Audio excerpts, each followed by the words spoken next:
Valkeakoskella järjestettiin lauantaina historian ensimmäinen potkukelkkaralli. Kilpailussa oli reilut 20 osallistujaparia ja siinä ajettiin 3 erikoiskoetta. Tapahtuman tärkeimpänä tavoitteena on elävöittää maaseutua ja lisätä arkiliikuntaa ja yhteisöllisyyttä.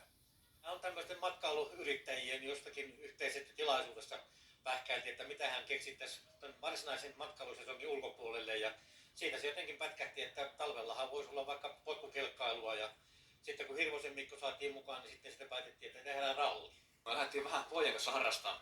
Jos naaraskin, että olisi pitänyt käydä 15 vuotta sitten, niin se ei olisi painanut niin paljon, kun menisin vähän reisille, mutta hyvin heti Kasperi kyllä tehtävässä. Se otettiin hienosti reitin läpi.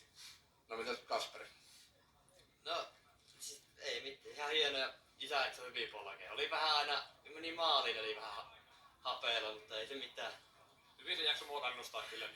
Polki lisää, tai huuti lisää vauhtia. Kyllä tää on meidän laji, että töppöstä toiseen eteen vaan. Joo, ja kyyvissä oli tosi mukava olla. Minkälainen se kartturin rooli on?